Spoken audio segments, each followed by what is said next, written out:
honey. Okay, guys, so I am back. I'm excited, guys. I gotta say this now. I gotta introduce my son now. I gotta do it right now because I know Oh Lord. if it was me, she gonna set it up right. You feel me? Yes, Lord. Come on, Father. Look, you hear her in the background, right? We got her in the green room right now, but we about to bring my. I gotta set my sis up. When I say a boss, when I say 6-figure boss, baby, I gotta get my friend up in here. I gotta get my sis up here, all the way from Texas, baby. Yes, Lord. Yes. Let me bring my sis on here. I can't let her wait too long. Now. I ain't gotta wait that. That's my sis. There she go. So, sis, Hey. we're gonna bring you on, so we're gonna groove to it. So this song right here is me and your song. You ready for it? You don't know what it is, but I'm gonna go and play it because every time I think about it, I think about you, okay? Okay. I'm gonna play it and put it down. I'm gonna turn it up for it. We're gonna dance this thing on that. Okay. You ready? I'm ready. I stay ready, so I don't gotta get ready. This is your jam. Come on. Can't stop your muscle. You're stronger than you ever been. Can't stop your hustle. Your faith ain't never small. Hey, that's me. You got your guy who gonna get you there. Come on, sir. Hey. And everybody has a reason. We've been working, praying. Get it, sir. I jumping out with it. Go get it. Go get it. Go bless it. Go get it. I do that on the side. That's my side hustle. So singing that song, baby. When I come to Texas, that's what I want you to bring me out on. Okay, I got you. It's going down in March. I'm bringing you out on that, honey. They ain't gonna be ready. Guys, this is author Tiffany Mcintosh. I'm talking about the girl slay. Do y'all understand me? This is the 6-figure chick. Do you understand me? I got some. Look, baby, we rolling out the pink carpet for you, sir. I got you. The pink carpet. The pink. Yes, come through, pink carpet. Come through, pink carpet. So big, man. This is so big. I had to do it big for my son. I had to do it because I know if it was me, she gonna lay it out for me too. You feel me? Ain't y'all never already love know. Coming this way right here, baby. Ain't never love. So since I know you, tell the people who you are. Let it be known who you are. Well, my name is Tiffany Mcintosh. I am a wife. I'm a mom. We have an interesting story. We have a blended family between my husband and I. We have 5 children plus my nephew, so that's 6. 2 I'm a GG, so I have 2 grandsons. Yes. My son just had a son. I own a travel business. My husband and we show people how to start their own travel agencies from home. We also have a logistics business, and I am the owner of Simply Chic Boutique. Get your hair, get your clothes. So I own a boutique as well, and I also am the founder and CEO of my women's empowerment group called 6-Figure Chicks. And it's just amazing the things that's going on in that group with my sisters, because I am my sister's keeper. That's my motto. But yes, I'm an Ohio girl in a Texas world, and yes. I was a person that wanted to go get it. The song said it all. Now God told me to do that, right? God told me to do that. Yes, come through, Jesus. Like, what can I bring her on? And that, because that's my favorite song. Like anytime I need motivation And Right. people cannot relate to me because some people can't relate to us. You know what I'm saying? Absolutely. I play this Absolutely. song and it brings me back to reality. Say, go get it. Go get it. God want us to have everything we desire because he put the desire in us to have it. Amen. Absolutely. So you got this Absolutely. book. Let's talk about this book. Come on, Queen. Let's Oh Lord, oh Jesus. So yes, I am the author of this book. It is called From the Pit to the Palace. And not only does the title speak volumes, but you get this chance to see the cover of the book. The woman that's beaten, bruised, she's bruised but not broken. right. And you see on coming out of she's coming out of the pit on her way to the palace. Mm-hmm. And I actually just wrote the book last year at the end of the year, but the book has been in me since 2008. Wow. And this book is about my life, and the book really lets you know that your past does not define your future. Anything that you've been through, it's necessary. Ah, Whether it's good or bad. I actually did a live on my Facebook page right there. I knew it was getting ready to be time for our interview, and I did a live today called "It Was Necessary." Um, because all of the things from the abandonment to the abuse, to the divorce, to the rape, I mean, just everything that I've endured. Not everything, but most of it, because this is only part one of a part two book. It's kind of a yes, yes, cliffhanger. yes. But a lot of things that I have endured over my life is in this book. But it was all necessary. It was all preparing me for a time such as this. And I always tell people, you find your strength when you're in your storm, not when you have your breakthrough. See, people want the breakthrough, but they don't want to be broken. They want the testimony, but they don't want the test. And this book right here is the testimony and the test to let them know no matter how big the test is, there's a testimony on the other side of the storm. So it is no stone left unturned. Um, and I started from when I was a young girl up until I was 28 years old, and then part two will pick up from there. Wow. So let me get up in here, sir. So my thing is this right here. Who inspired you and who have pushed you and where you get the confidence to write a book? Everybody can't write a book. No. Wanna So so let me tell you who my number one fan is. My number one fan that made me stop putting that on the back burner is my husband. He kept saying, because I was working my business. I was running around the world literally doing presentations in people's homes and big auditoriums and hotels for my travel business. And I kept telling my husband, like, I'm going to write this book. I want to write a book about my life. And people that knew me personally kept telling me, somebody needs to hear your story. Let everybody tell us. Tyler Perry need to make a show about your life. Uh, yes. Somebody need to do something that, make a series about your life. And so I kept saying that I was going to write the book, but of course, with life and all of the kids happening, and my husband is epileptic, so a lot of if he would get sick and wind up in the hospital, I would write a little bit, What, and it was kind of. what does that mean? So my husband suffers from a disease called epilepsy. He was diagnosed with that when he was 12 years old, and he has what they call grand mal seizures, which is the worst kind of seizure you can have.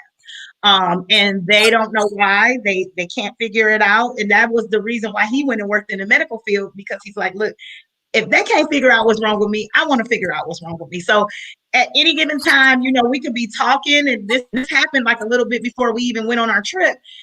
He was just standing in the kitchen talking to us, and the next thing you know, he was on the floor having a seizure. So he suffers from that. But he kept telling me, if he would wind up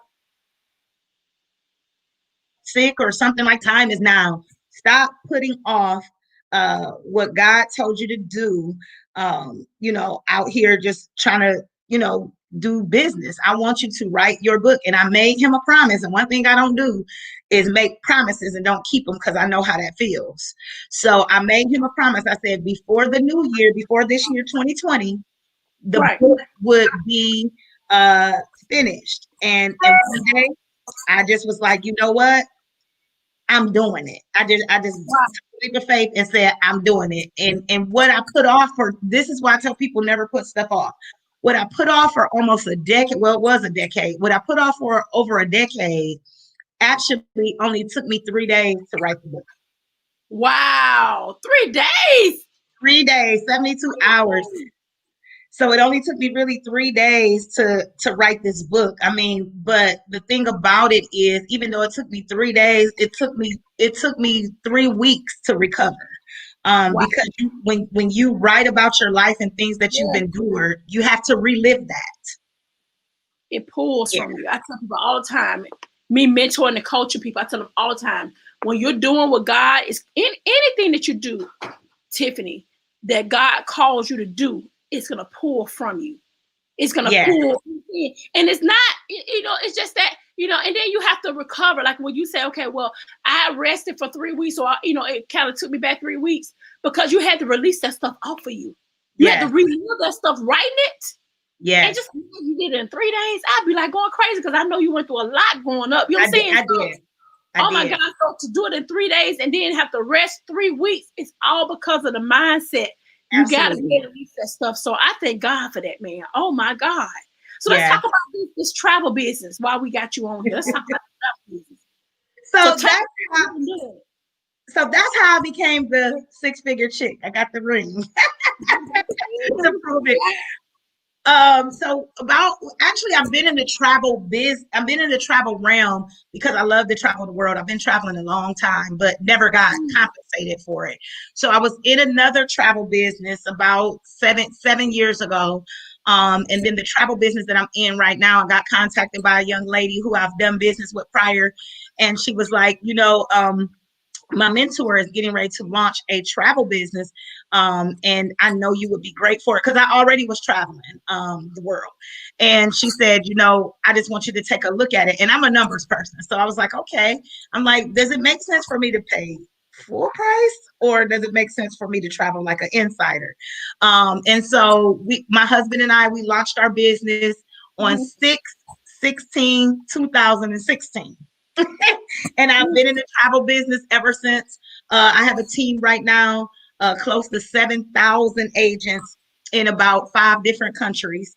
My largest organization is over in the United Kingdom. So they live in the UK, and they're killing it. And I love what we do because we can inspire people from all over the world to just live their best life, and I was loving the fact that some of these people, some were on the brink of losing homes, cars being repossessed, children being kicked out of college and all of that stuff.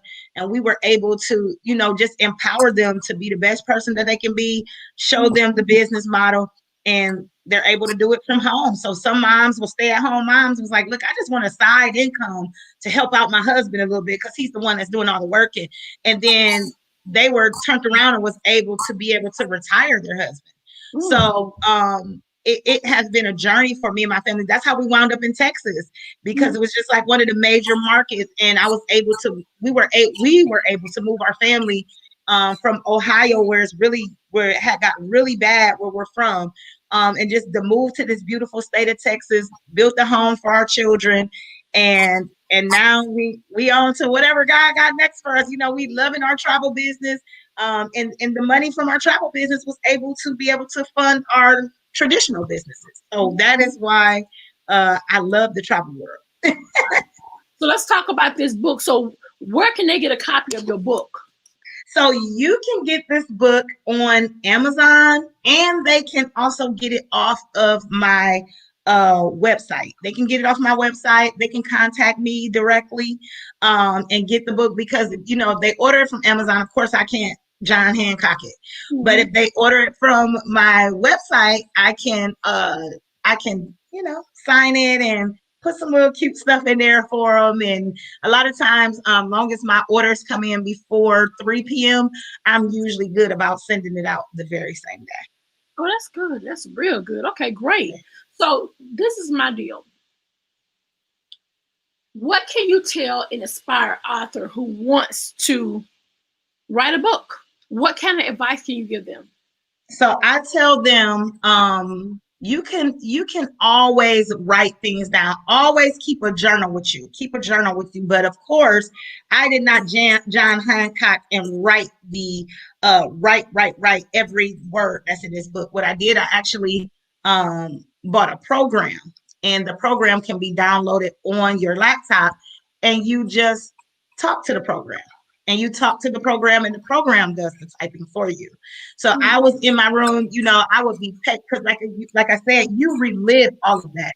I was in my room, pacing, silently praying. I would just close myself up in there. I'll tell my husband, tell my kids, look, this is the time I'm going to go work on my book, just like anything else. If you were going to go to work and your work hours are 9 to 5, my hours for my book is, 9 to 2. Don't mess with me. I'm in here doing that. So I would just talk to the program. And then the program would actually just type everything I said. And then I would take a break, and then I would talk some more, and then I would take a break. Because every aspect, like I said, I was reliving it. But the one thing I will also tell them, do not die with your story. In other words, do not go on to glory and not tell your story, because there's somebody else's breakthrough attached to your testimony. Some people won't write the book because they're scared of what people will think from the testimony, but the test was for you. The testimony was for the people. And I even told on my live I just did before our interview, I said all of it was necessary, because if I would have never gone through a divorce, Coach Nikki, I would have never known how to tell the women in my group that's going through a divorce how to survive a divorce. If I would have never, I tell people I'm Joseph. If I would have never gone to prison, guess what? I would not be in the realm of network marketing, because the person that introduced me to network marketing was the sergeant in the prison. We'll get to that on another show.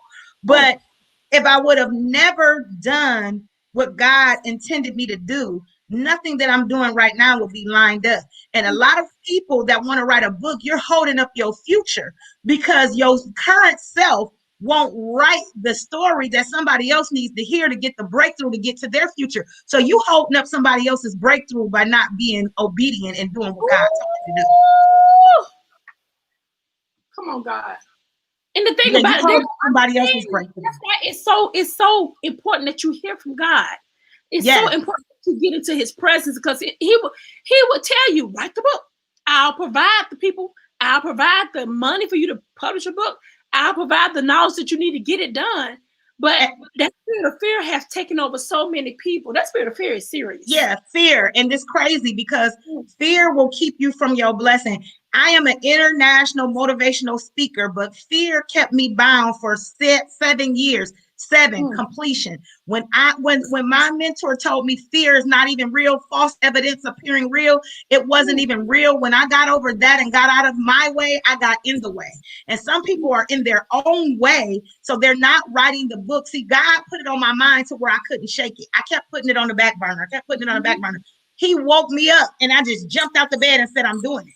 And all of it was attached, because the lady that actually did my publishing, that did all of the editing for my book, I met her in the travel business. She published plenty of books, but I had to go through the steps and through the process. I couldn't shortcut my way to the top. I met her by helping her make money in travel, and she helped me by helping me get my book published. So, and that was something that she did that I didn't even know. But God will put the people that you need in place for you to do what you got to do. I tell people, quit asking God to order your steps if you're not going to move your feet. So once I did that, He lined it all up. You just have to make the decision. Once you make the decision up in your mind, I'm doing it, you can do it. You buy that program and you just talk to it. And it does all of, any word you say, it will type it. You just do it. And that's what I did. I relived it, and it was so crazy, because my husband knew the story. He's been knowing it for years since he met me. But I'm telling you, he was weeping when he was in the other room hearing me tell that story, because I thank God I don't look like what I've been through. So when I told the story, see, if I would have never wrote the book, I could have never told the story. My company that I'm with, they let me tell my testimony in front of 5,000 agents in the company. And there were grown men, 300-pound grown men coming up to me crying, saying, look, I'm going through what you went through. I knew that you had drive, but I didn't know what was the driving force behind the drive. I have a respect for you like no other, because your transparency just got me free. So see, your testimony is not for you, it's for somebody else. It's not to necessarily just for you, it's to free somebody else that's scared and feel like they're the only person that's going through what you've been through. But if you don't tell somebody that story, you're holding up somebody else's breakthrough. Oh, girl, you got me. Wow. So with all that's going on, all this is going on during the pandemic, what can you say to someone who is struggling, who is grieving, who is scared, who's frustrated with the campaign elections, who saw racism? I want you to take this time and just give them some encouraging words. I want you to take this time. Some of those things, I was that person. I lost my dad April the 25th of this year. So I was the grieving person, but I was grieving in silence. And the reason why I was grieving in silence is because my assignment is so big. There's so many people attached to me. So I wasn't even grieving healthily. I think that I was kind of just putting it on a back burner. Why? Because I knew how to be strong and keep going. That's all I knew my whole life. You be strong and you keep going. Whatever happens, you be strong and you keep going. And that's why the reset that I had last week, we went to Mexico for 8 days. I needed that reset because I didn't want to be strong anymore. I didn't want to be the person that make everything okay for everybody else. And I was hurting. I actually was enabling some people and getting in God's business in his way, trying to fix stuff for other people. But the thing is, I would tell that person, love on people. That was part of my life. You got to even love people that hate on you. They don't even know why they hate on you. Love on people, because you don't know what's going on inside of them. A lot of times it's not that people don't like you. It's something that they see in you that they lack. So instead of trying to get with you and know what it is, the first thing they know to do is try to hate on you. See, it's a test. All of this is a test. The election was a test. I didn't care who got elected, Nikki, because God is my source. So I saw the racism. I saw the protest. I saw so much going on, but if people know they word, they already knew this was coming. I saw people that were friends or been knowing each other for years, relationships severed behind politics. I saw people lose loved ones back to back to back. But I say that to say this: love kills a multitude of sin. Like, it's easy to love on the people that love you back, but the test comes when you got to love on people that just talked about you for no reason and you help them. So if you love on people, what's going to happen is eventually the love from you is going to convict them. And one day, it may not be this year, it may not be next year, but one day they're going to come to you and they're going to ask you for forgiveness, because guess what? God would have shown people grace. He showed Judas grace. He knew that Judas was going to stab him in the back, but he still showed Judas grace and mercy in the midst of being betrayed. So even though they're watching racism, you got to be the total opposite. Going with the crowd does not exemplify strength. Being a person that can stand alone exemplifies strength. So what I would tell them, don't follow the crowd, follow God. Don't hate on don't try to retaliate on the person that tried to take you out. Pray for them, because you never know what may be going on in a person. You never know what they stored up in their heart.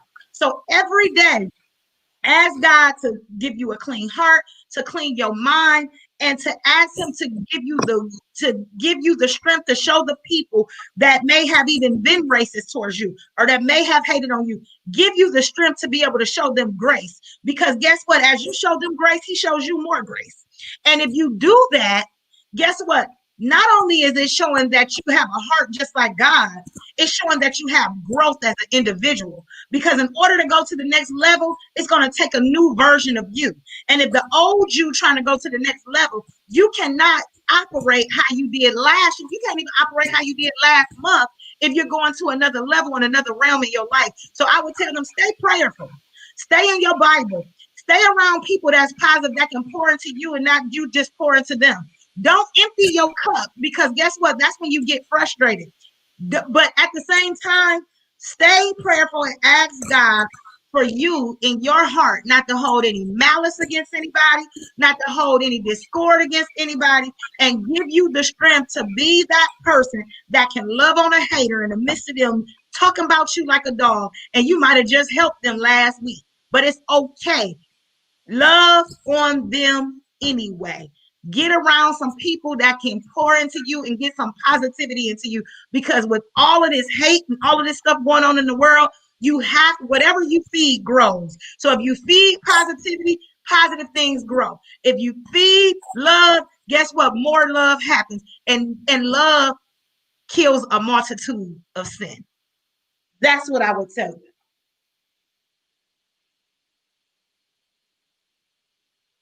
And I can tell them because I lived it. I can speak from experience because I lived it. And I just had a young lady message me last week. I was spending money I didn't even have to go see about this lady. I got 6 kids and grandkids of my own, and I still was giving. And she started acting funny towards me, and I didn't understand why. God said it wasn't you, it was what was lacking within her. But it took her a whole year to message me and say, please forgive me. I said, you was forgiven the moment you switched up on me. I already have forgave you. I already still loved you. I even still liked her post. I still sent her encouraging words because I knew it was something, what I did not know. But God had to deal with her on her end, on her inside. But I knew that I, as a person, couldn't go to hell and hold malice in my heart towards her because of the way that she was treating me. And now, guess what? I'm encouraging her daily. Her know that never, ever, ever, ever check your heart daily. Check your mind daily. Because if you do a heart check every day, guess what? You can never allow that to creep in on you ever again.